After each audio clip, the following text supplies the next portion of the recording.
and we have a clear direction towards growth and evolution. I'm here today to introduce you to someone who not only is a thought leader, a co-author, and an award-winning executive, but also someone who can shed some light on the possible paths that work will head towards in the coming years.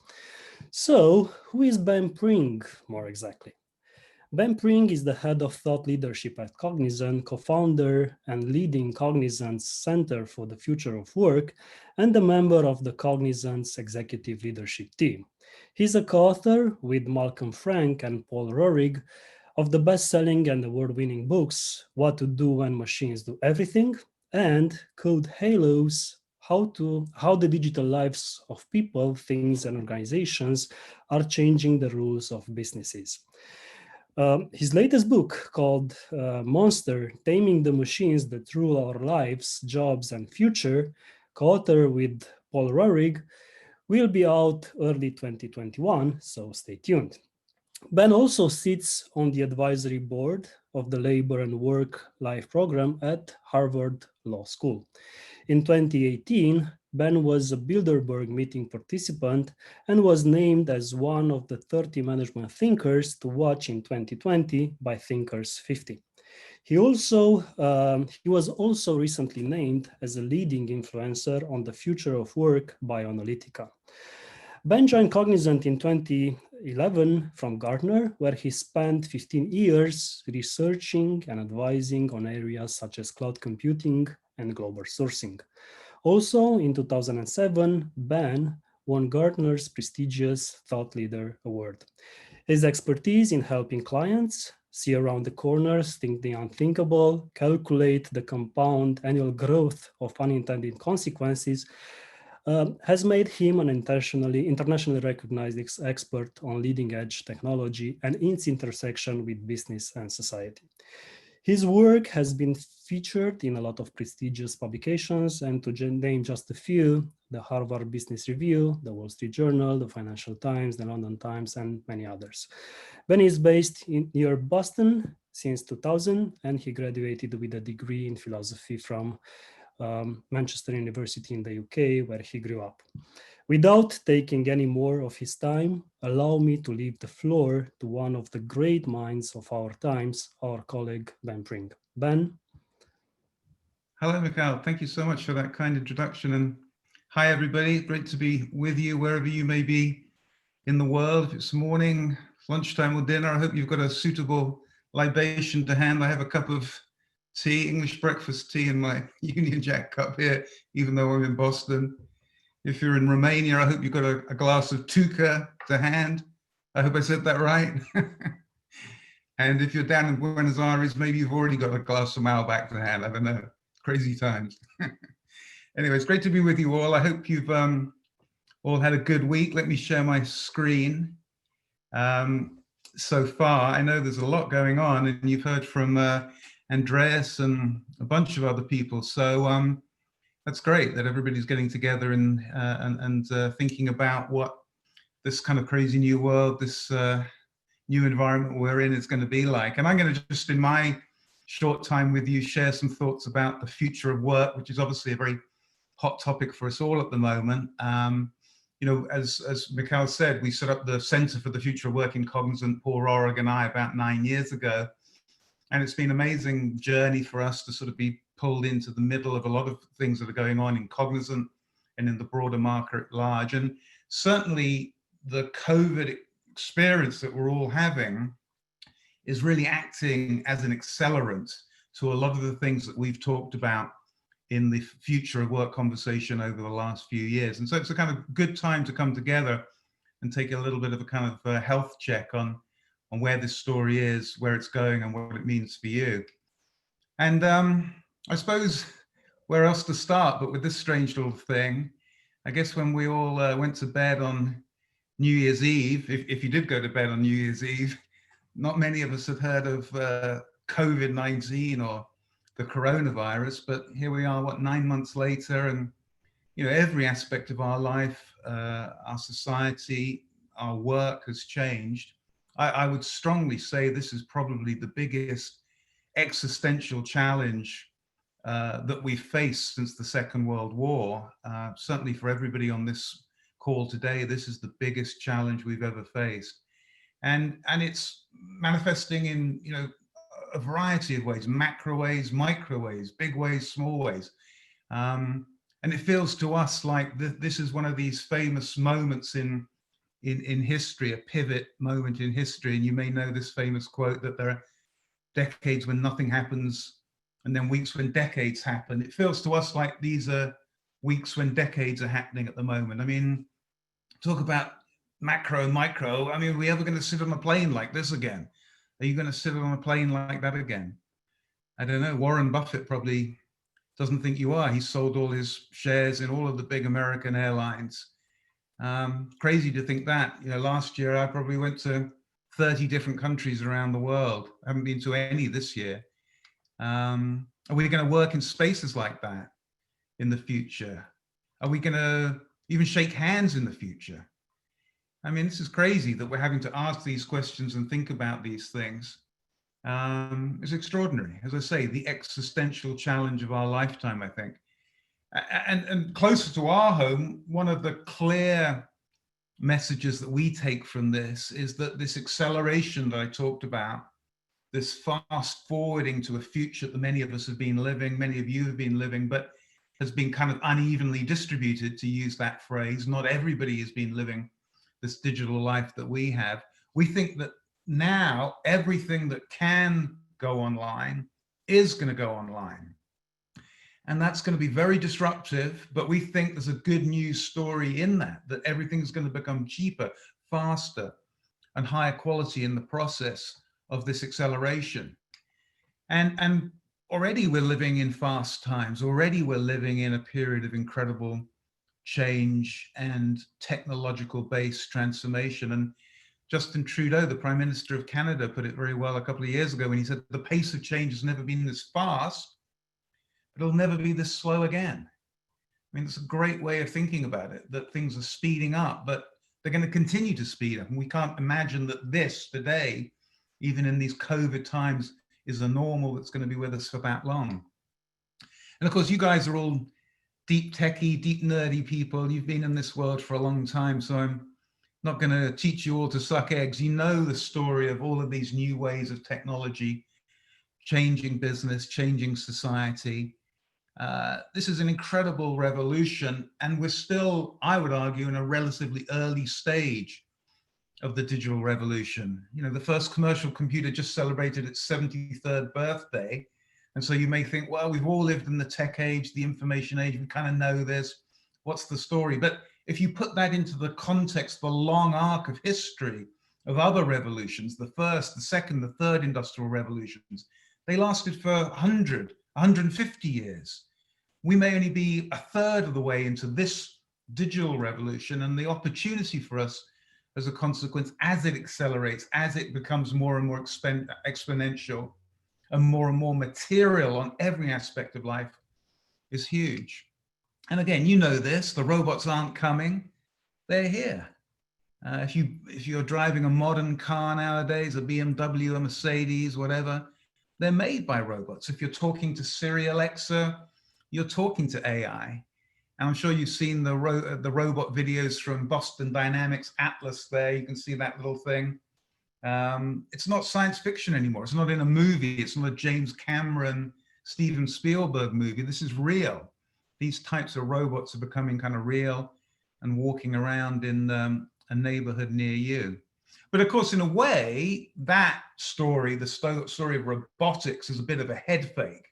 It's a bit of a kind of a bum steer, if you like, because the real story is machine learning and algorithms in software.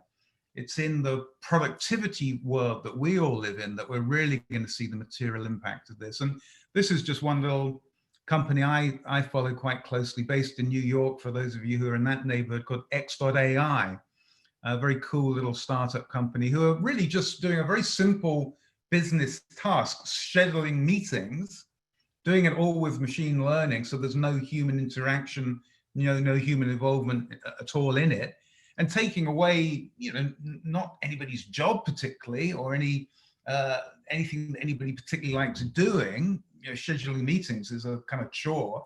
Just automating that little workflow, giving you back some time, making your life a little easier. That's really the story that we think is impactful, and it's going to continue to permeate going forward. I'm sure many of you have seen this great movie on Netflix, AlphaGo, the story of how a lot of this underlying technology developed in the last 5 years or so. If you haven't seen it, check it out. It's a good film to watch and give you a little kind of fly on the wall backstory of a lot of what's been going on. And if you are following this very closely, you will know all about protein folding, which is very much the state of the art in the underlying machine learning technology, cracking problems that human medical researchers have worked on for 20, 30, 40 years, cracking them in a matter of weeks and months. And again, an incredible acceleration of this underlying technology. And then again, for those of you who are very up to date and following this very closely, you'll be following the story of GPT-3 and what that could potentially do in terms of communication, in terms of writing, and think about how that could be integrated into this new wave of digital humans, avatars, technology coming out of the movie industry being democratized into producing digital humans, put that on top of a GPT platform, tie that into a call center, software from a company like ASAP in New York, again, another very cool little startup in the machine learning space.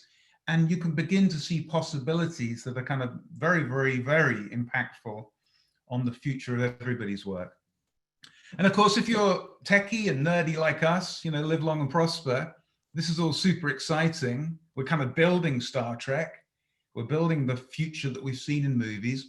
But if you're a regular, kind of ordinary civilian, not particularly tech-centric, this is the prevailing sentiment that many people have, that all of this underlying transformation and digitization is actually a bad news story. It's going to take jobs away from people. And this statistic that came out of Oxford University a few years ago is very widely cited in all of the literature about this discussion of the future of work. And of course, the pandemic has just accelerated that. And everybody around the world, whether in Romania or New York or America or Argentina or anywhere, people are worried about what this is going to do. The combination of globalization, automation, and now the virus means that the world is sort of running scared. And it's up to us, I think, as technology leaders, as people in businesses that are trying to build a better world, to take this challenge on squarely in the face and say, well, look, it isn't quite going to work out in the way that you think it is. And though this is a very disruptive period, there is good news, there is opportunity, there are positives that can come out of this if we can do the right things.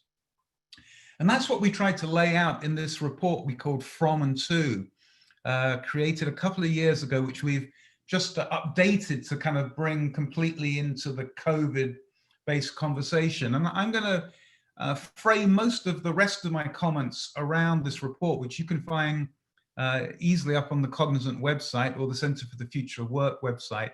And it looks at a range of different aspects of the future of work, the way we work, the tools of work, the aesthetics of work, what work looks like, how it feels, the sort of design of work, and then some of the problems with work, the issues with work.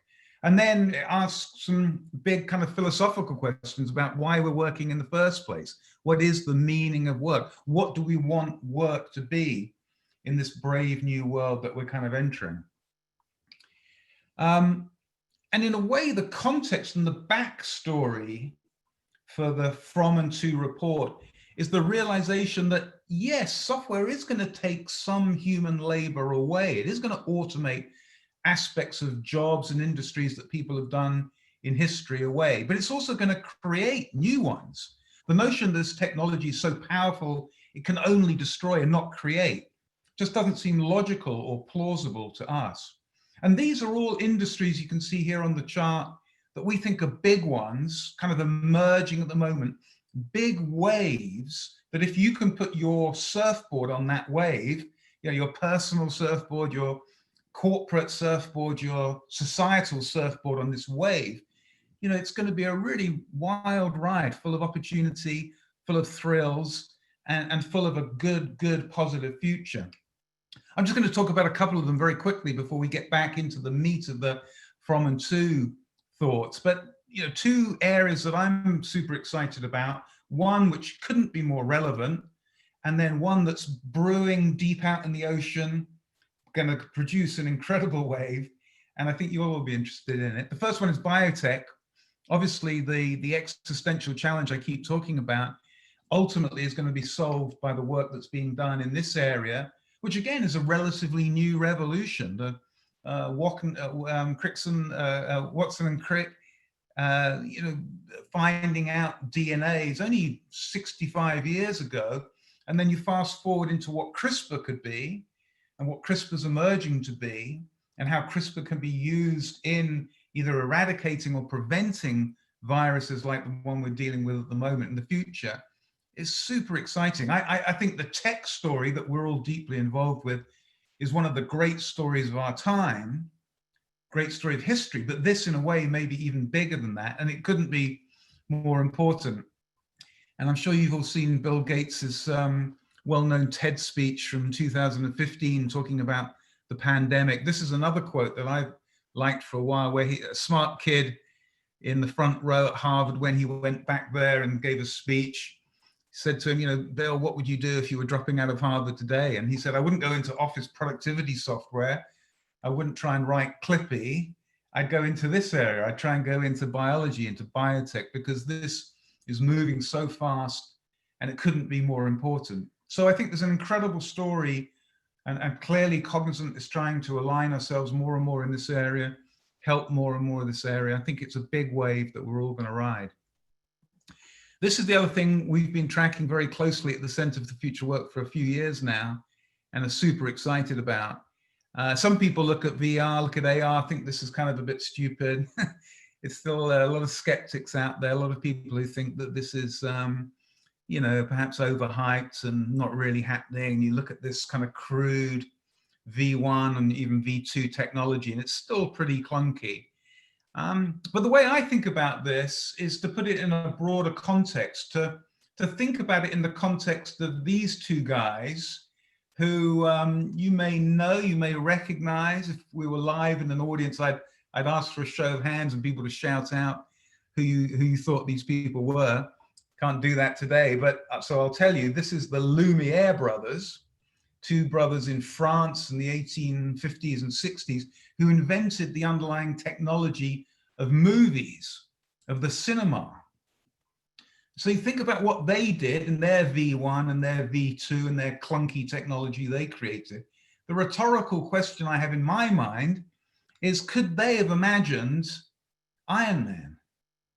Could they have imagined what their technology would bring forth, the platform, the vacuum that our human imagination would fill with incredible things that we all know and love like that? And could they have imagined in the process, in the 150-year journey of that wave, could they have imagined all the jobs, all the opportunity created around the world from their core, simple, crude technology? The jobs in Hollywood, in Bollywood, in Italy, in New Zealand, where the Lord of the Rings movies are made, in London, where the James Bond movies are made. Of course they couldn't. Of course they couldn't have imagined that. But that's the way I think we should think about VR and AR, and think about where this is going to take us and where this is going to go. And people like Goldman Sachs are saying that VR is going to be bigger than regular TV within perhaps 5 years. Tim Cook talking yesterday a little bit at the Apple launch, the Apple release yesterday about this, and thinking that this intermediary step of augmented reality could be even bigger. And you've all seen this, I'm sure. Maybe if you've got small kids, a couple of years ago, you saw them doing this and thought this was the end of Western civilization, how kind of crazy and stupid this was. But again, I put this into the context of when I was in Gartner tracking the emergence of cloud computing that Mikhail talked about a little bit earlier on. People thought that was a joke then. People thought the cloud was ridiculous. And fast forward from the first paper that I wrote in the industry, the first analyst note that was written in the industry about the cloud when I was back in the UK before I moved to the US. Thinking back, that's 23 years ago, that paper that I wrote in Gartner.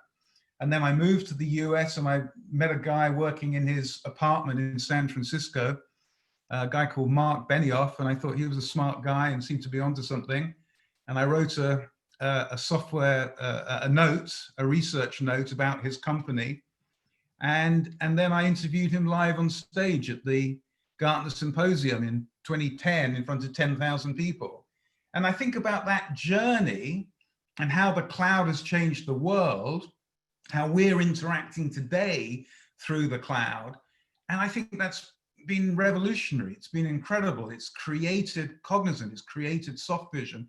But I think that these underlying technologies like AR and AI, they're going to change the world again. And I would hazard a guess that probably if we have this meeting again in what, 3-4 years, maybe sooner than that, we'll be doing it in an AR environment, a VR environment, just like John Legend and The Weeknd and Dolly Parton are doing gigs in Wave XR right now. That gig-based, concert-based platform technology is going to come into the business world, and we're going to have that type of experience rather than just being in this flat 2D world on Zoom.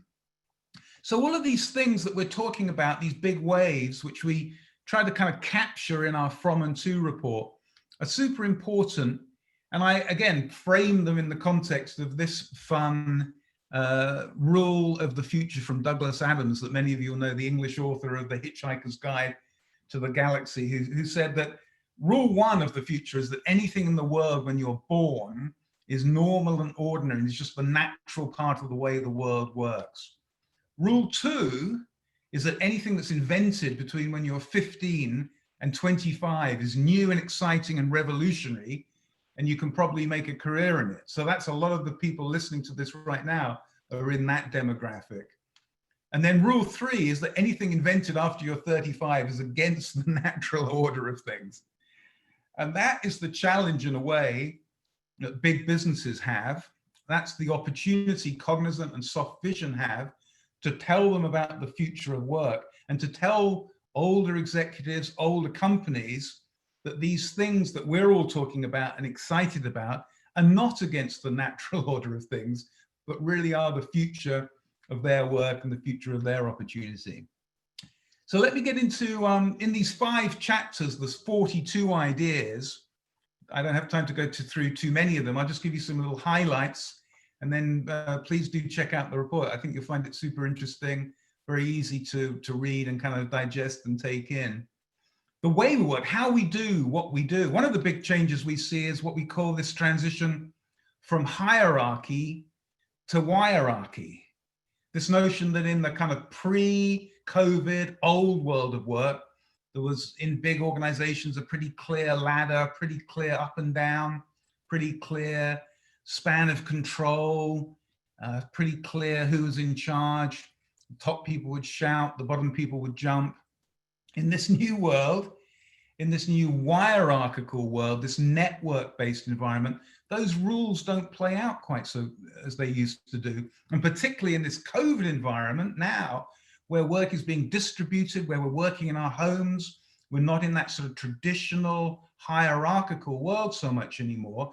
This is a new operating principle that large organizations, medium-sized, even small organizations, we have to grapple with and figure out this new balance. And we're all doing it personally at the moment. How do we work in this online, virtual, 25/8 kind of environment we're in? And how do we optimize that personally and corporately? This is a big change which has been brewing for a while, but now has burst out into the open and is really the challenge for leadership across all types of businesses.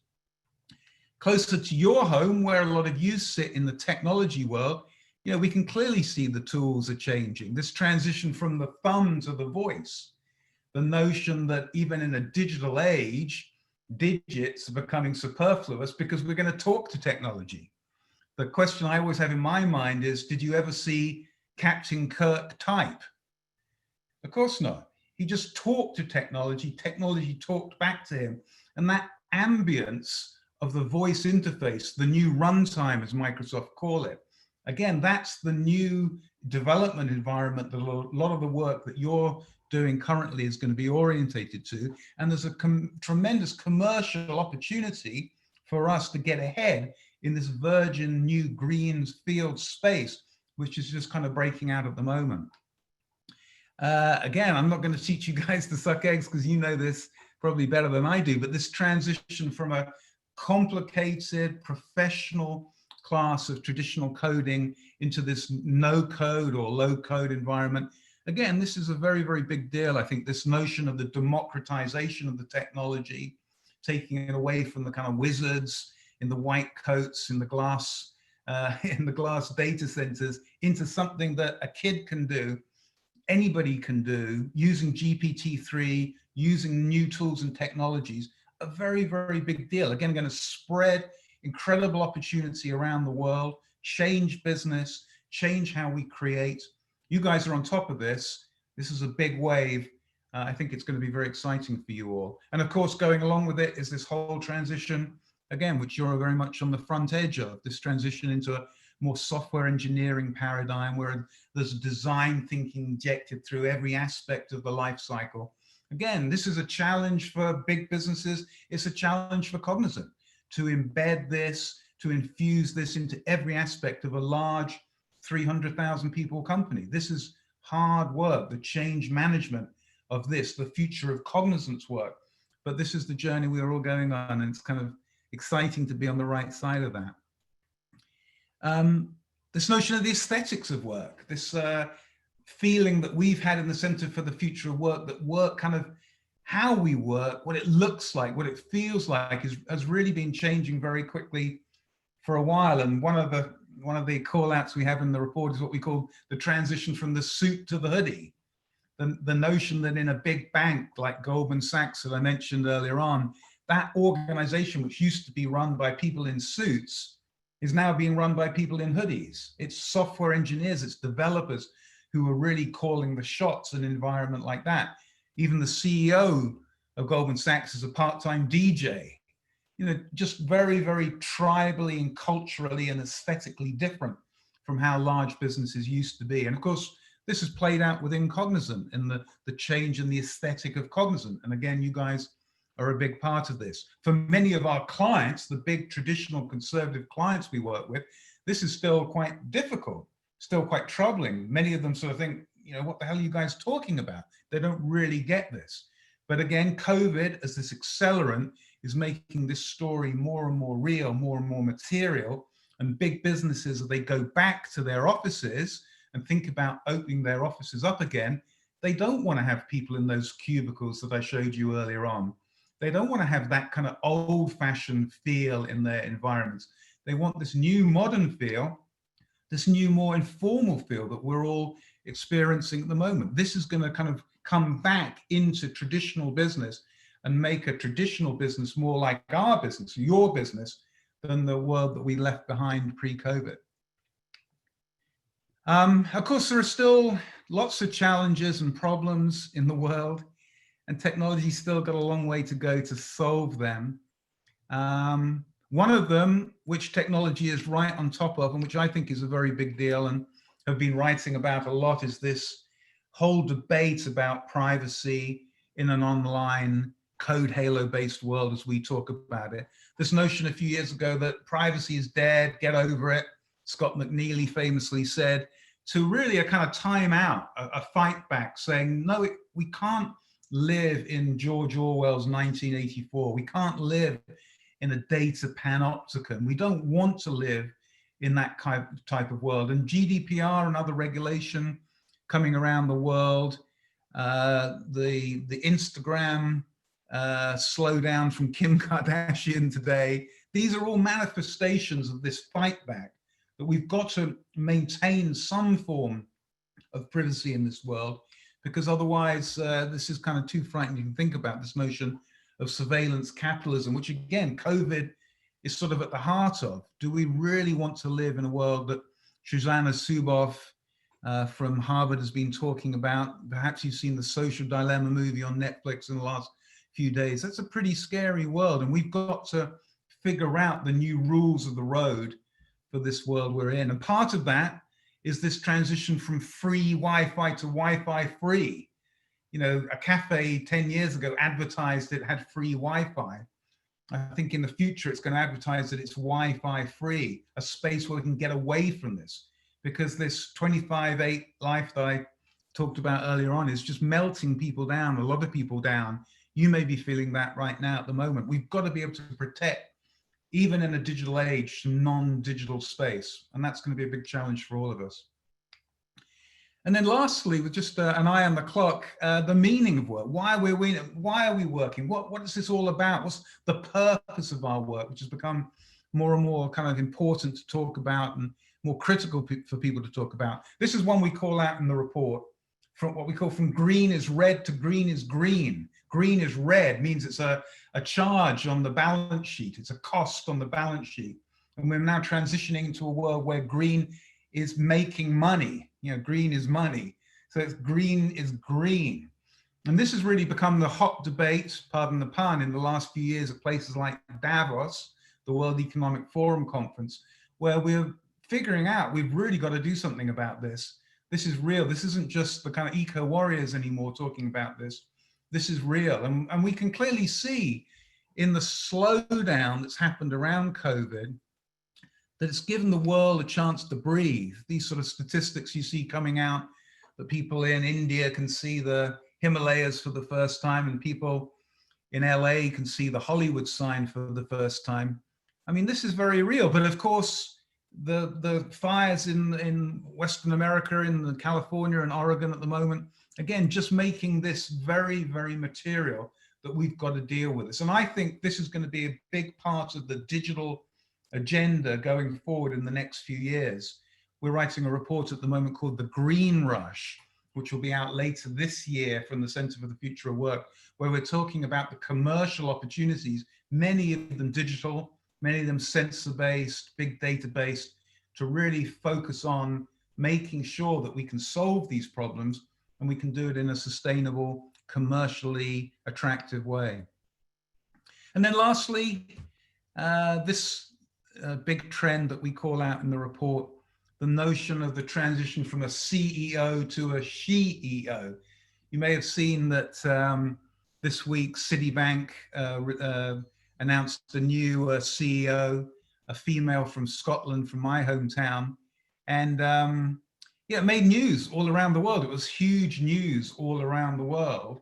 I hope that in another generation or so's time, when my daughter, who's 20 now, becomes the CEO of a big company, it's not news at all. It's just so commonplace. You know, it's just a person was made a CEO. It's not a big deal. That will be a moment of great transition, and I think a moment of great rejoicing for a lot of us, wherever you are in the world.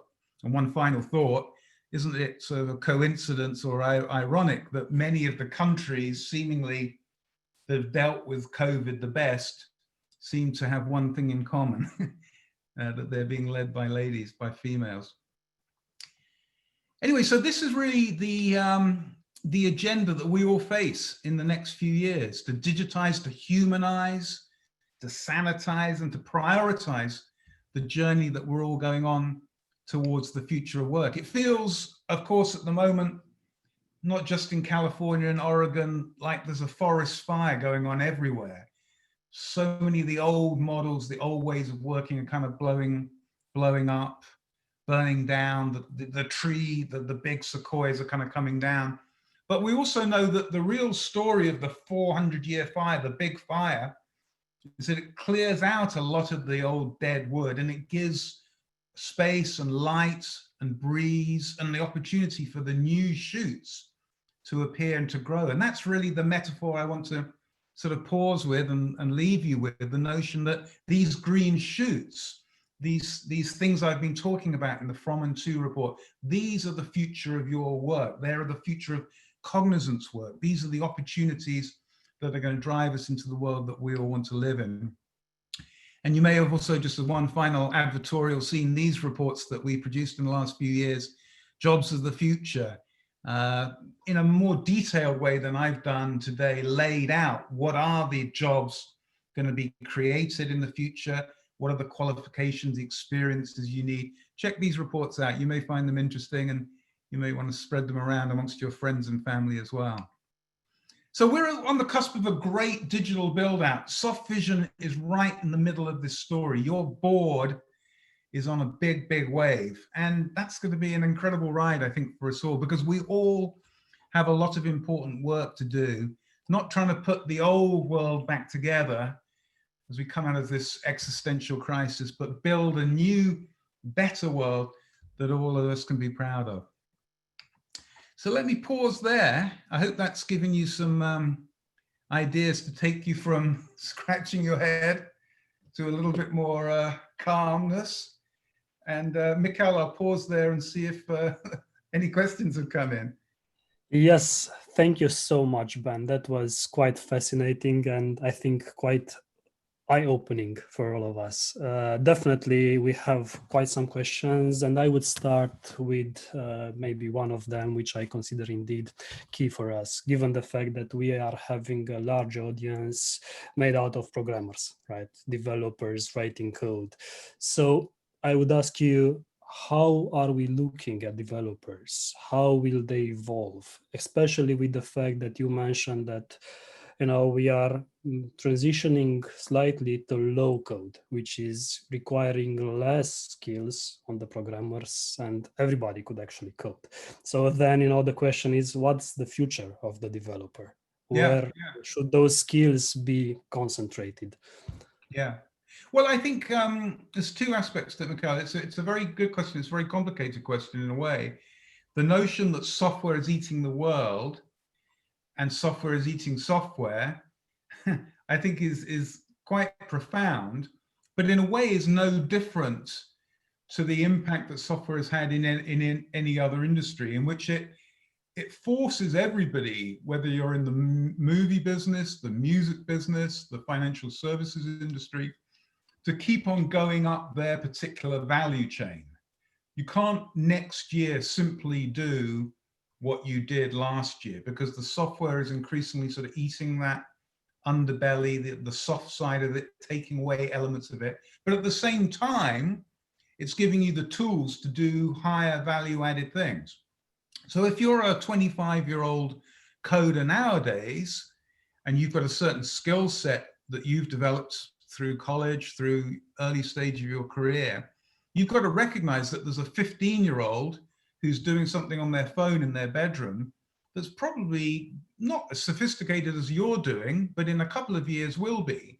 And so you've got to continue to add skills, expertise, managerial capability, design capability, commercial capability, entrepreneurial capability, change capability. You've got to continue to go up that journey, up that ladder yourself as well. And so if you're of the mindset that coding should just be a kind of elite skill set, a small group of people who can monetize that, I think that model is sort of going away a little bit. There's a great book that I'm reading at the moment called The Death of the Artist, which is fascinating, looking at the way that digital technology has transformed music, art, creative industries. And I think about it because when I was a kid, I'd spend £1,000 to go into a recording studio and make a demo song. And now 40 years later, my son can make a much better song on his iPhone with GarageBand. Now that's taken away a lot of opportunity from the people who could get through the gatekeepers into a recording contract and make a lot of money. It's democratized the music business. It's changed the nature of supply and demand, economics of the industry. And a lot of people think that's a negative thing, hence the book, The Death of the Artist. But I think it would be a kind of elitist and probably unsustainable argument at the moment in an era where we're trying to spread opportunity, we're trying to spread the means of production to more and more people around the world, to think that we can keep coding to ourselves and we can stop software from making coding easier. So I think it's a complicated issue. It's going to be fascinating to watch this out, but I think watch this develop. But I think the core answer to the person who's asking this question is that these are unstoppable forces. Software is an unstoppable force. You have to go on this journey, and the only way really is to go up. Thank you for the answer, Ben. And you're actually talking about opportunities, but also there are threats. And you mentioned the privacy part, right? Indeed, Yeah. privacy becoming more and more of an issue, and there are regulations that are actually trying to, regulate that. How are we looking at cybersecurity? Because that's another threat that we've been seeing in the last years. And how do we look at the future of that? Yeah. No, again, it's a great question, and it's something we've written about and thought about a lot in the Center for the Future of Work. And of course, it went from being an abstract concern in our company to being, again, another existential challenge in the last few months, hasn't it? I think what has concerned me for a long time is that everything I talk about in this sort of positive, futuristic, opportunity-based way rests on very insecure foundations. The fact that we can sort of operate amidst such insecurity really is a result of the fact that we sort of bury our heads in it, to be honest with you. We just don't spend too much time worrying about it. We just get on with our lives, and we don't really think that we're probably being hacked. And if we haven't been hacked, we're probably going to be hacked pretty soon. So this is a very, very big issue. Clearly, there's a lot of work being done in the startup community, in the overlap into the national security space, a lot of it coming out of Israel, to make our digital foundations much stronger. And I think that's absolutely the right thing to do. I've long said, and some people have not liked me saying this, but that if you think about the amounts of money that big corporations spend on their cybersecurity, it's just frankly far, far too little. I mean, if you think about a big company spending typically about 6, 7, 8% of its revenues on technology, and then spending probably no more than 5 to 10% of that tech spend on cybersecurity, and then billions of dollars of market capitalization resting on that, that to me feels a very bad equation.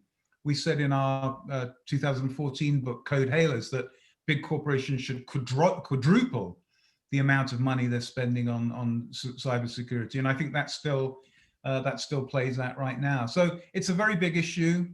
Commercially, there's going to be tremendous opportunity in there for providers and technology developers, software developers who can be in that space. That is a huge wave of the future, but it's certainly not cracked. It's certainly not, fixed and solved. And this battle between black hats and white hats and gray hats, people who work for big companies in the day and then go write code in the evening.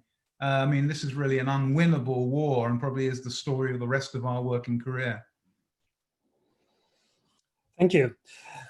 Also, maybe going a bit away from programming, because we actually concluded that programming will be a key enabler for the future, right? Yeah. If we are looking at the other jobs, and you actually showed a good statistic of, the 47% of the jobs being threatened by the future, they will not make sense in the future.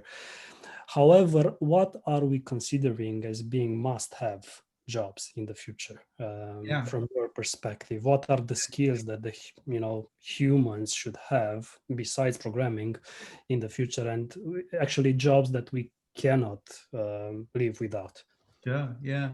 Well, that's really the areas that we explore in those reports that I mentioned, the 21 jobs of the future, which again you can find up on the website. It's also work that we've explored in a project we did with the Sloan Management Review at MIT last year. And one of the frameworks that we developed in that report was what we called the 3E model.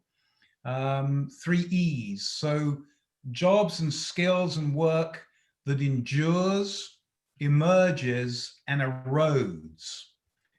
You can think about, again, the sort of framework of all the opportunity ahead of us in that context. And I think one of the things that we see, and I think is relevant in answering that question, Mikhail, is that software is going to take away a lot of the routine, a lot of the automatable elements of our job. And let's face it, the truth is that a lot of people's jobs are kind of routine in a way at the moment. A lot of work that people do is basically people imitating robots and being kind of bad robots. And so if you accept the logic that that work is going to become automated, that anything that can be automated is going to be automated, it suggests that there's really two classes of opportunity ahead.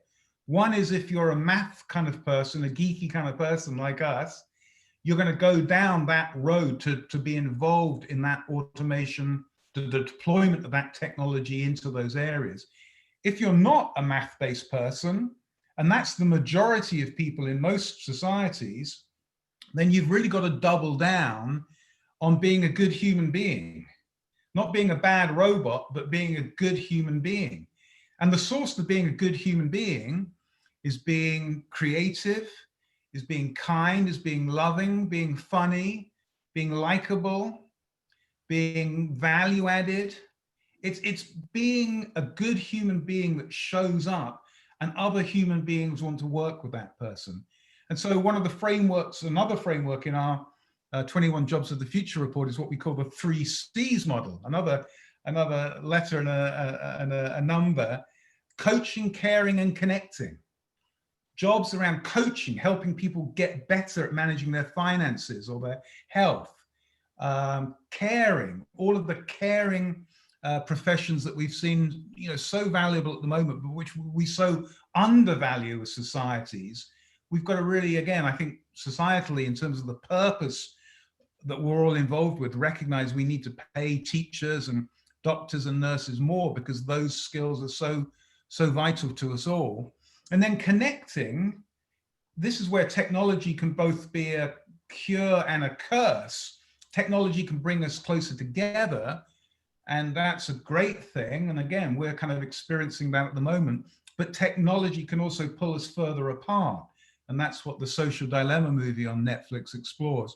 And so again, trying to be on the right side of this, recognizing these unstoppable forces, but at the end of the day, recognizing that even in this kind of very technological age, we're all ultimately people. We all ultimately want to be engaged and involved with other people.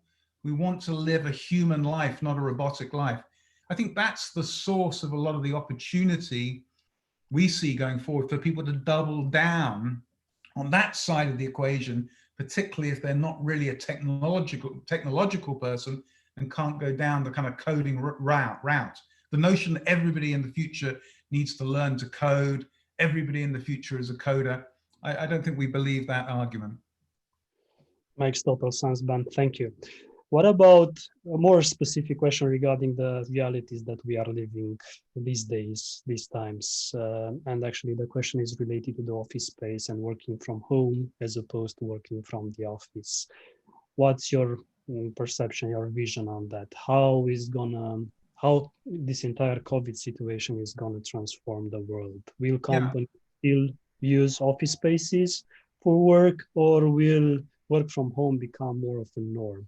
Especially in our world, in which coding is actually possible in almost all the cases from anywhere. No, it's a great question. It's a question a lot of people around the world are asking at the moment. And my thought is that I don't think the office is dead. I don't think the city is dead, but I do think that the suburban commute is dead. The notion that a middle-aged person has to go into the city Monday morning, 8 o'clock, still there on a Friday afternoon, every day to sit in a cubicle to do their work. That notion, I think, is broken. That logic is broken. I don't think that's true anymore. And so that will take away 10, 15, 20% of the usual traffic. And that will obviously have an impact on how we use the office space in the future, because I don't think it's going to be full of these cubicles anymore. I think what's going to happen is that heads down work, when you're like that can be done anywhere. That can be done in your home, that can be done in a hotel, that can be done wherever you like to do that work. Heads up work, when we have to interact and look each other in the eyes, and we have to get creative energy and argue and kind of go mano a mano and sort of really get that creative juice flowing, that work, I think we can all agree, is still done better face to face. So heads down, done anywhere, heads up, done together. And the implication of that is that the office, when we go back to the office, isn't a cubicle farm, but it's a much more collaborative space, a little bit more like a WeWork office, a soft vision office, where you go in not to look at a device, a phone, to write anything. You go in to talk, you go in to argue, you go in to play. And so I think that's going to be the redesign of the office going forward. That's going to take a few years to figure out how to do that. And it's obviously going to be determined to a degree by social distancing and how long we have to keep focused on that. But I think we're going to see the office space look very different, be used very differently in the future. One other thought I have is that, big companies like Cognizant have an annual end of year meeting. We call it GAPS or GPS now, where we all get together, we sort of celebrate what we've done, we plan for the future, we build and extend and nurture our networks. I think rather than having one big one like that at the end of the year, there's probably going to be one of those every month in an office somewhere around the world. And people who work at home 50, 60% of the time doing heads down work will go in for that social, that cultural building moment. And the office will become much more of a venue for that type of interaction rather than this sort of factory, white collar factory that it's been in the last 100, 150 years. Ben, thank you very much. Appreciate the very insightful answer for this one. Actually, we do have a good queue of questions, so I think that's a very good indicator for the interest that the topic is raising. But we also need to be conscious of time. So I would actually wrap up the session here, and thank you so much once again for the extremely insightful presentation and answers to our questions. My pleasure. Also, thank you all for joining us. You can still ask any other questions at pw@softvision.com. The session has been recorded and it will be made available soon. With that, we hope you enjoy the session and Programmers Week so far, and invite you to join our other sessions this week. Thank you once again, Ben. Really appreciate your talk. Thanks very much, everybody. Thank you. Thank you. Have a great day. Bye-bye.